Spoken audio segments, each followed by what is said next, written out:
من دەچمە لای بڕێز یادگار محمود ئەندامی لێژنەی یاسایی لە پەرلەمانی عێراق لە ڕێگەی تەلەفۆنەوە لە بەغداوە لەگەڵمان دەبێت. کاک یادگار سڵاوت لێبێت. ئەم بڕیارە ناردنی 700 ملیار دینارە ئێوە چۆنی دەبینن؟ سەرەتا دەهێنا کاتنیم ببوورە ئاساییان وڵات بەتاکید ئەمە هێنەجێی دڵخۆشیە ناردنی ئەم 700 ملیاردە بۆ هەر سێ مانگی بڵێن داهاتوو واتە مانگانە ئەو بڕاپارەیە دەنێرێت بۆ هەرم. ئەمەش دەبێت ڕاستەکەی چۆنەڵێ هینێک ڕزگارکەرێک یا دڵخۆشیکەرێک بۆ بە تایبەتی موچە خۆرانی بڵێن هەرێمی کوردستان، چونکەمەوە ئێمە دەزانین ئەوە پێمان نایە سێ مانگەوانێک کە موچە خۆرانی هەرێم موچیان وەرنەگرتووە و زۆر بەداخەوانێن.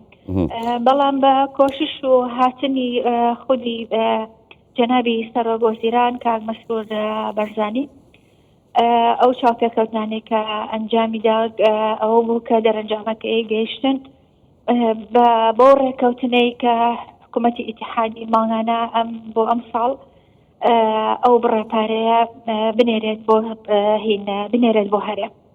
باشە.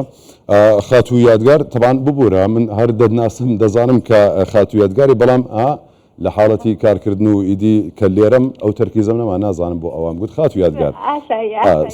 سپاس. ئەم بڕەپارەیە بۆ مانگەکانی چەند و چەندە کە نێردراو بەپێ ئەو زانیارانی کە بەڕێستان هەتانە؟ ڕاستەکەی ئەو زانیاریانەی کە بڵێن هەتا ئێستا زانیاری سەرەتایەکان دەبێ ئاماژەی پێبن کە گوایە ئەم بڕاپارەیە لە مانگەوە لە مانگی بڵێن نۆوە هینەکرێت بڵێن هەژمار دەکرێت لە مانگی نۆ هەتا کۆتایی بڵێن ئەم ساڵ بەڕێزم یعنی 9 10 11 ئەواتەوەوە؟ بەڵێ. باشە. بەپێی زانیاریەکانی هاوکارم شڤان جەباری لە بەغداوە لەوێ دەڵێ دوای گەڕانەوەی لە ئەمریکا پەرلەمان وەزیرانی کورد داوایان لێ کردووە کە قسە لەسەر یاخود دانیشتن لەسەر سێ مانگەکەی دیکەش بکرێت. بۆ ئەمە چی کراوە چی دەکرێت لەسەر ئەمە زانیاریەکەت لایە؟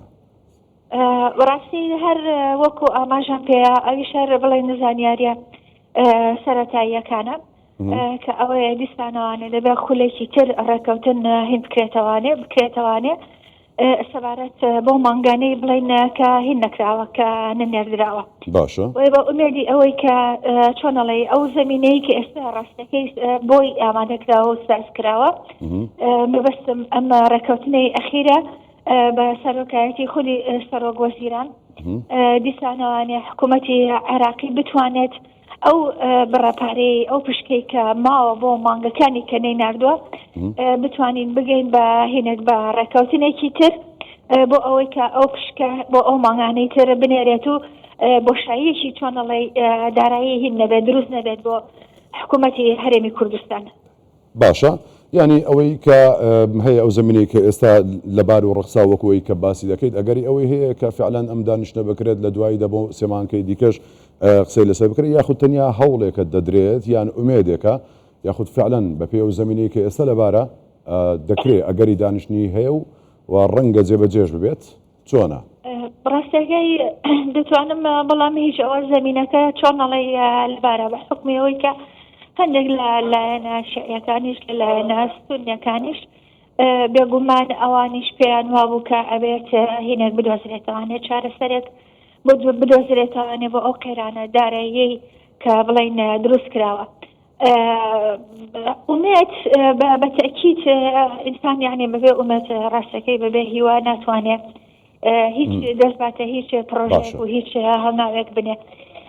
ئەوەیە لەسەر ئەساسی ئەو ڕێکەوتنێکی ئەم جارە بڵێن ڕێکەوتون دووش ئەو زمینەی کە هەیە لە ناو خودی بڵێن پەرلەمانە لەلایەن هەندێک لە هێناوانێ لە بڵێن لایەنەکانی تر حتا تەنانەت شۆنەڵی باس لەوە ئەکرێت کە هەنگاو بنرێت بۆ هەمواری ئەم یاسایە کە بۆ 3 ساڵی داهاتووە هەرچەند ئەم بڵێن میزانیە بۆ ئەم 3 ساڵە کە دەنراوە بێگومان هینە کاتیە دەتوانین مەجال ئەبێت مەجای یاسایی ئەبێت کە لە پەرلەمانەوانێ ئەو کێشە دروست بۆ ناردنی پشکی هەرێم دیسانەوە بەس پێشبەخت دەبێت هەماهەنگیەک هەبێت دەبێ زەمینە سازیەکی باشە باشی بۆ بکرێت بۆ ئەوەی کە بتوانین ئەو هێنانەی ئەو چۆنەڵی قومبەلانەی کە لە ناو یاسای میزانیەکە هەیە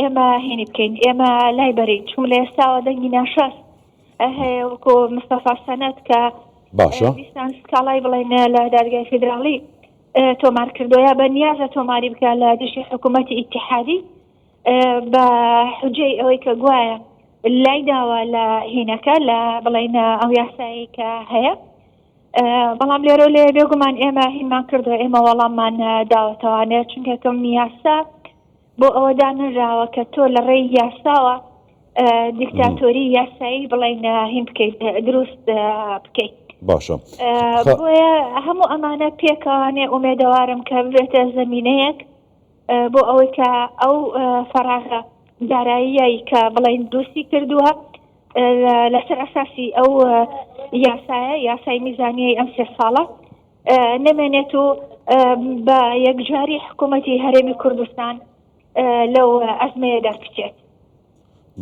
باشە خات و یادگار بە دوا پرسیارت لێ بکەم ئەم ماوەی ئەو مانگانەی کە ماون لە چارەنووسیان چی بەسەردێت بۆ نمونە بە تایبەت 7 و 8 چی هەیە لەسەر ئەمە؟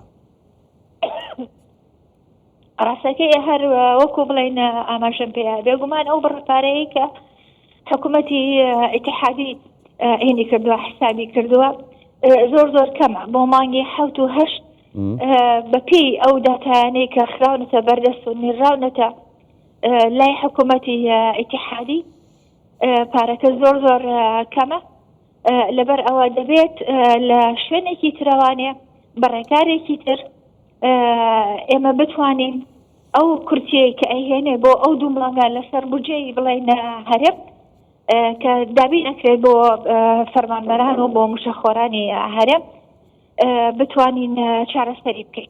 یعنی هەر هەوڵ ئەوەیە و کە دەبێت ئەمەی کە هەیە و ئستحقاقە و مافە و دەبێت وەری بگرێتەوە بەڵام ئەوەیە کە بە شێوازێکی دیکە کاری بۆ دەکەن ڕاستە؟ بەڵێ بەتەکیت چونکەم کۆ کورتێنانە زۆرە یعنی بەس تەنها موچە خۆران بەڕێزم مانگانەوە ئەمزانم لە سەروی 900 ملیۆنەوەیە کە هەرێم پێویستێتی هەتا بتوانێت ئەو موچەیە کە وەرئەگیرێ لە هەرێما دابین بکات.